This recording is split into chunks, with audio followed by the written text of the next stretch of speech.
Hey guys, welcome to the Quick Talk Podcast, the only show handcrafted for small business entrepreneurs looking to explode their business. It's time to get your mind right so you can get your grind right. Are you ready?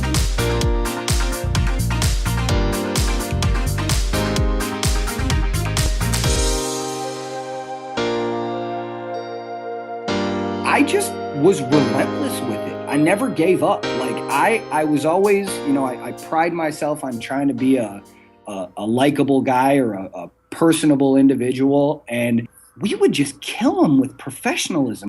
Hey everybody, thank you for joining me on the Quick Talk Podcast. My name is Josh Latimer, and you guys know it. My job is to provide you as much no fluff, straight to the point, actionable business insights to help your small service business. Today, I get to interview a friend, someone who I've known a couple years.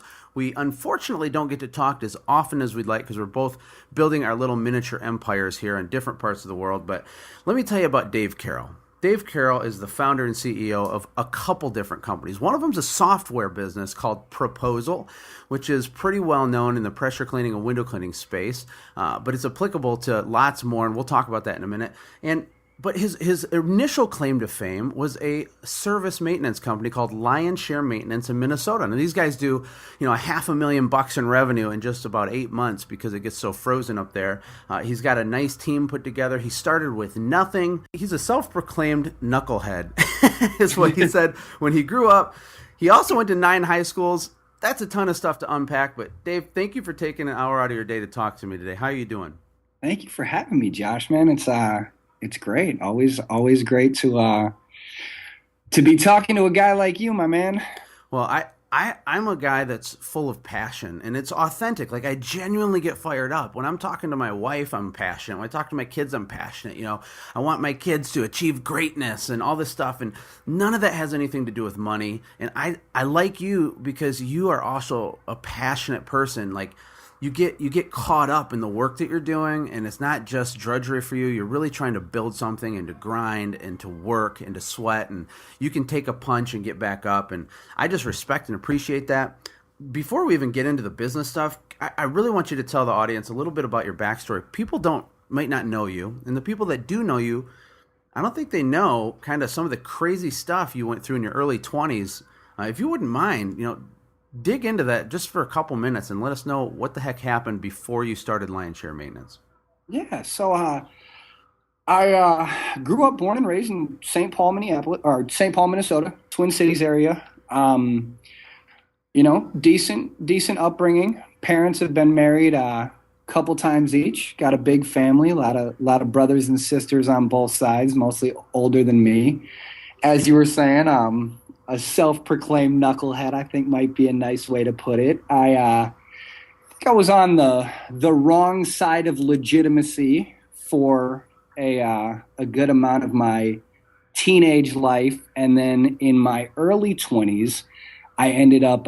Unfortunately, I went to prison for 3 years from some mistakes that I made, kind of being around the wrong people and not quite making the right decisions. So I kind of transitioned out of my trouble phase. It was about 24, just going on to 25. And then, about 6-8 months after that situation, I really just decided that instead of looking at that old painful life that I was living, I was going to take the energy and drive that I had applied to other facets of my life and decided to really focus on, just being an upstanding member of society and actually taking the things that I was just blessed with and applying them to something that I could provide a lifestyle for myself and my team, the people that are with me now to this day. I get it. I mean, here's a really cool thing. First of all, I appreciate the honesty because so many of us have all kinds of stuff in our past, right? And we don't like to hang it on the wall and look at it every day. But you know what? We all start with different raw material, right? We all have different home lives, different situations, different influencers, good, bad, and ugly. We all have different childhoods, different personality types. And you're really, what you've done here is a complete anti-statistic. I mean, you're not supposed to be doing well in business, succeeding, profitable, growing, right? You're mentoring other business owners. You started a software company. You're just ambitious and you're doing all this stuff. And I think a lot of young guys that maybe listen to this will say, you know what? I might not be exactly where I want to be today, but every day is a new day. You can pivot. You can change your mind. You can go in a different direction. And that's what you've done, right? I was the same as a lot of guys that are, whether you're in the service industry, you do real estate, you do whatever it is you do for a living, sell cars. It's like at some point in your life, you were told that you were special. Well, the most beautiful thing is the person that told you that, they weren't lying. You just have to like embrace what it is that you know about yourself and apply it to what makes you passionate in your life. I mean, I've been told before, I think kind of how you touched on, Josh, just being, enthusiastic and energetic and just constantly going. I mean, I could lie to you and say that there were times that I wish I had an off switch, but honestly, I'd probably break it if I had one. Yeah, and I relate to that too. And it's not just lollipops and cotton candy. I don't walk around my house all, super optimistic all the time. That passion goes both ways. And when I'm mad, it's super ridiculously passionately mad. And when I'm happy, it's super passionately happy. But I think a lot of people in like either whether it's drugs or they're doing something the wrong way, like if they could just redirect that passion, greatness is available to all of us. I could not agree with you more. Well, let's move into business then. I mean, because now, that was your past. That was a long time ago. You got a family now. You got your companies. You have team members. You have all kinds of stuff going on. Let's talk about Lion Share Maintenance for a minute, because with that company specifically, I know you offer a variety of services. You guys specialize in pressure cleaning and flat surface cleaning, but you have kind of a niche where kind of Dave Carroll's deal is that you're kind of the man at locking up good contracts and deals with property managers and associations. Let's take about 3 minutes and dive into, I want to get some actionable advice for people. How are you getting into those accounts? What are you doing to get the deal? Why do people struggle in that area? Give me some good tips there. I just was relentless with it. I never gave up. Like I was always, I pride myself on trying to be a likable guy or a personable individual. And we would just kill them with professionalism, whether it was, it can be the small stuff.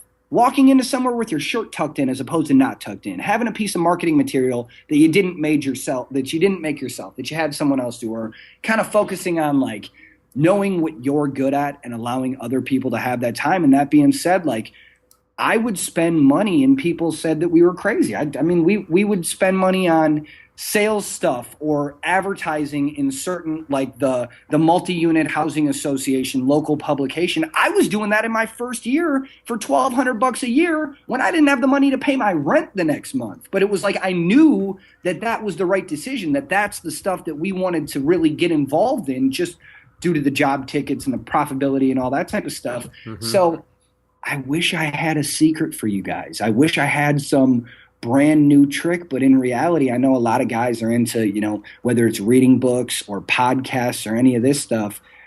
The older the method of sales is, the more likely that it'll work.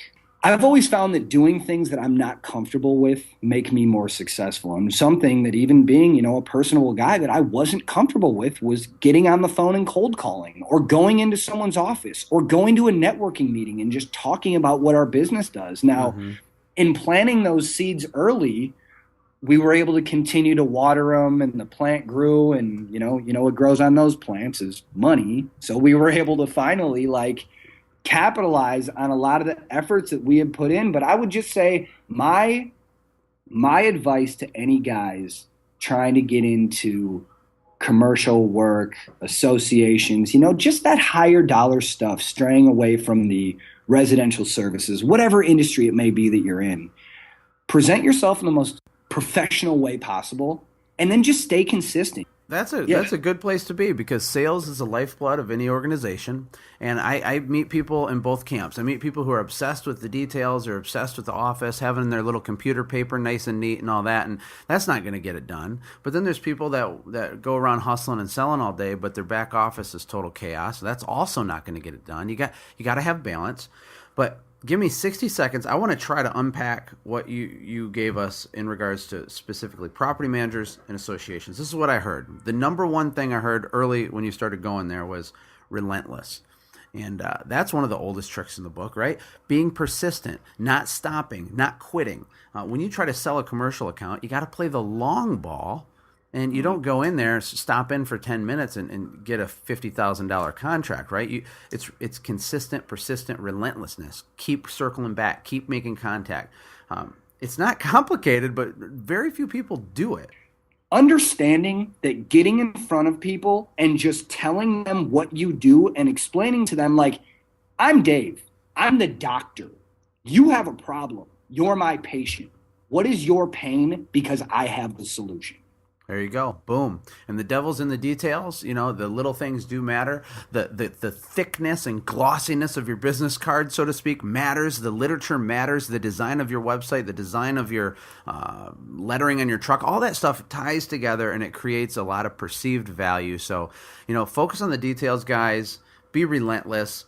And then just do the old school way of just, you know, targeting your customers, like Dave said, going after them and staying in front of them. Play the long game. Play the long game for sure. You mentioned your office manager and how that was an unfair advantage, because I know your office manager isn't just a normal office manager. It's like you're in a relationship with her. You have, you know, there's a whole story there. I'll let you tell that briefly.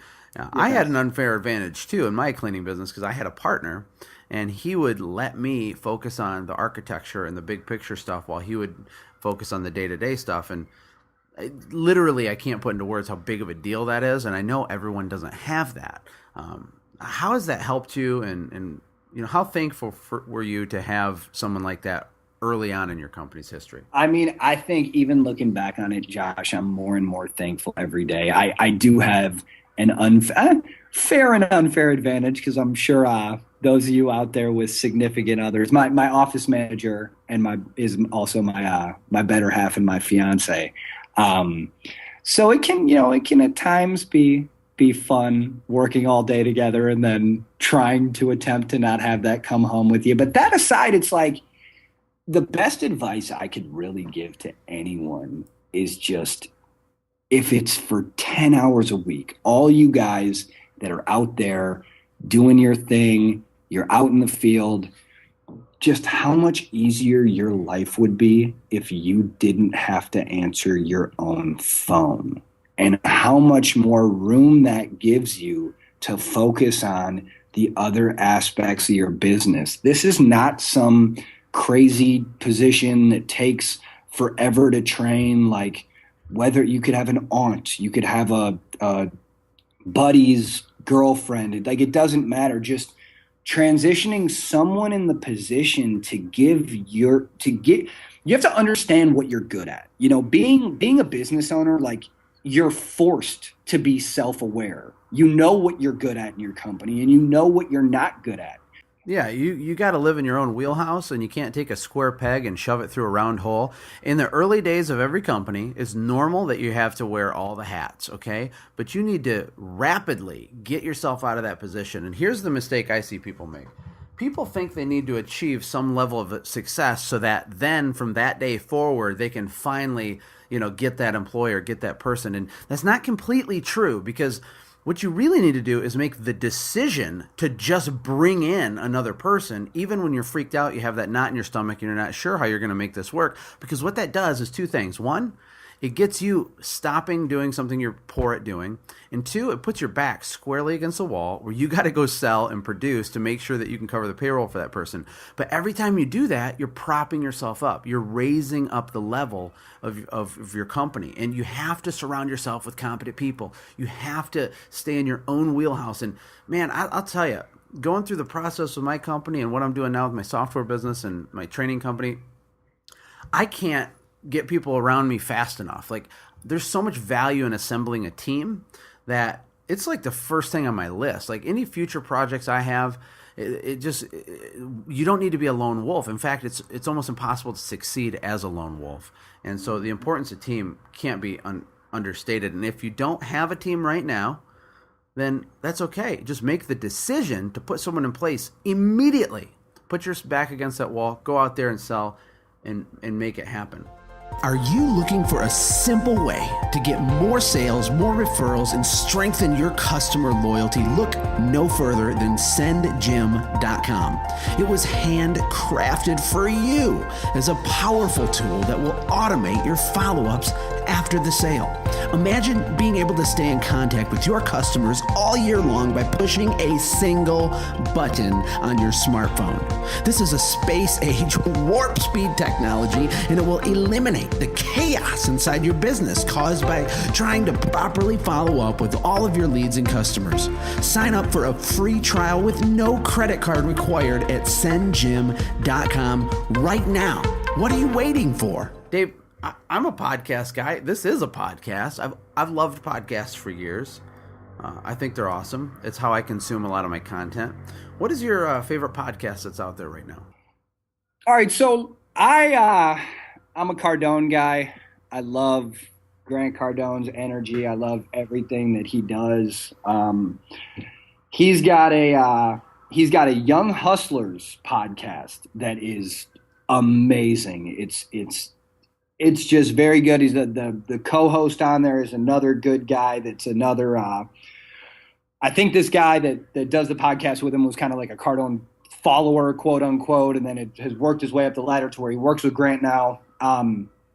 Entrepreneur on fire, of course. It's been huge. I actually just got put on to that podcast. Yeah, I'm a big John Lee Dumas fan too. A friend of mine introduced me to that about a year ago, and you can binge on those. They're really good. It's good stuff, and education's important. And I like that quote. I forget who says it, so I can never give credit. But you are the average of the 5 people you spend the most time with, and if you're consuming podcasts all day while you're working, you're just building yourself up. You're sharpening your mind. You're just pouring into yourself. It's a huge thing. It's not just entertainment. If you just listen to entertainment shows all day, I think you're wasting a large part of your intellectual capital for the day. You need to plug into some stuff that's going to make you smarter, make you sharper, push you a little bit, give you some fresh ideas. Before we wrap things up, I want to talk about execution, because you had mentioned to me when we chatted last time that one of your strengths is the fact that you move on ideas. You don't sit there and plan stuff for 27 years and talk about all the big things that you're going to accomplish, but you put it into play. And it's not about perfection as much as it is just about taking action and executing on that.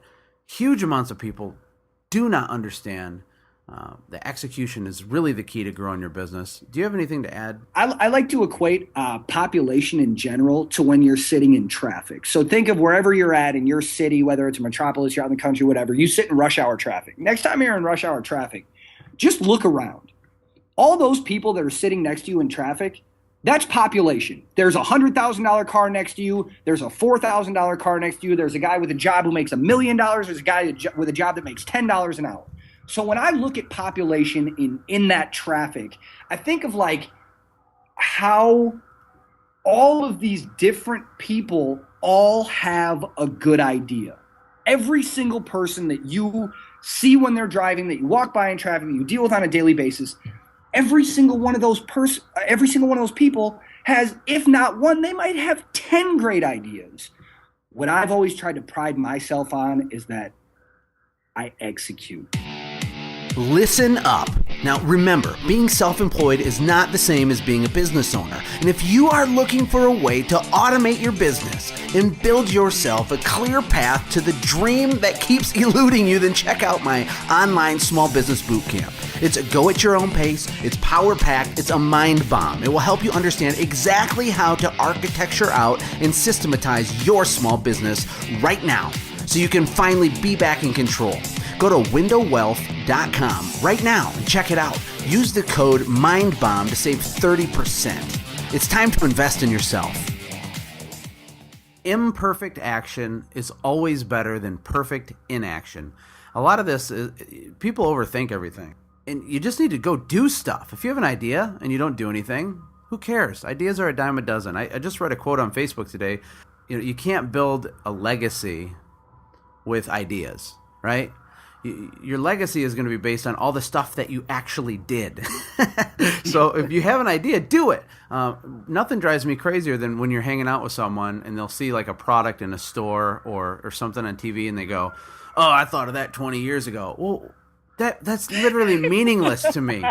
The other guy thought of it, built it, tested it, got financed for it, sold the account, got distribution for it, and now he's getting rewarded for it. And you're pretending in your brain that you're on the same level as that guy? I mean, how deluded are people? So it's just totally crazy.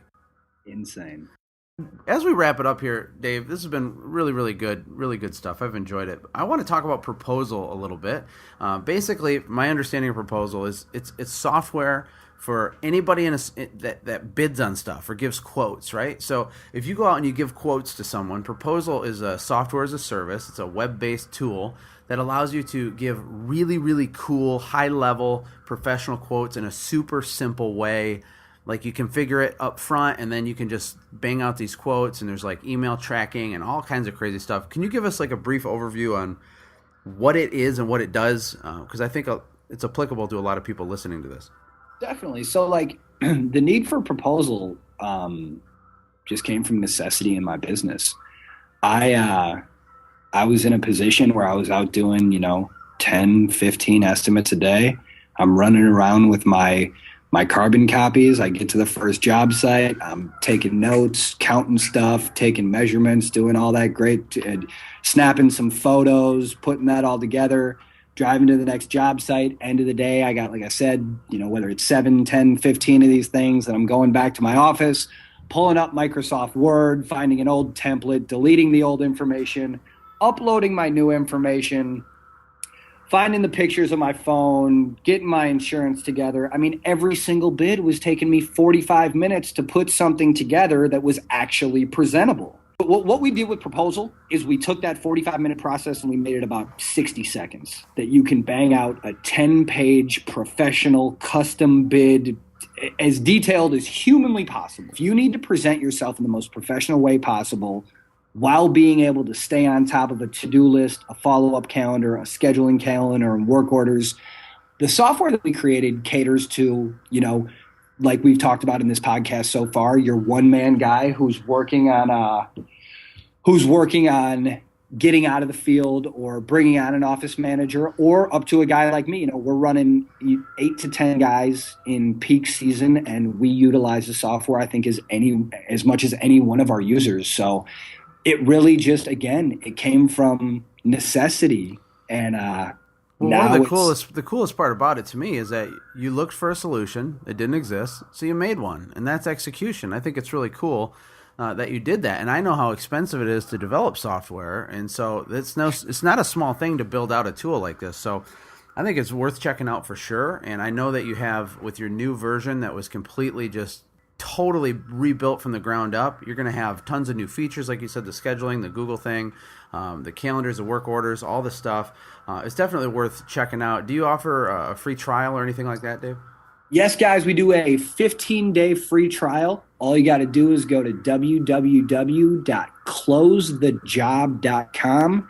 15-day free trial, and you guys are more than welcome to check it out. Yeah, well, it's a tool. It's a time saver. We need to spend our time focusing on driving sales, leading our team, coaching, mentoring, and developing. Things like this are just a no-brainer for me. You have to invest in tools. Even if proposal is not the right thing for you, as a general rule with business, you have to invest in tools to set yourself up to succeed and to win. And you need to assemble just an arsenal of things that leverage your time, multiply your time, make things faster, easier, simpler, help you look more professional to your customer. And this is one of those things that falls right in that wheelhouse. Dave, I appreciate your time today, from knucklehead to CEO of a software company and a really good-sized maintenance company. Thanks for hanging out with me today, buddy. Josh, I really appreciate it, man. Thanks for having me. All right, take care. Hey, thanks for hanging out, friends. And from all of us here at the Quick Talk Podcast team, we hope you loved today's show. We hope that you were inspired to become a doer and not just a listener. Apply what you've heard today in your own business and watch things change for the better. Lastly, remember that all the money in the world can't save your soul. Seek first the kingdom of God, my friends. We'll see you next time. For more information about the Quick Talk Podcast or Joshua's other businesses, visit our website, quicktalkpodcast.com. Have a blessed day.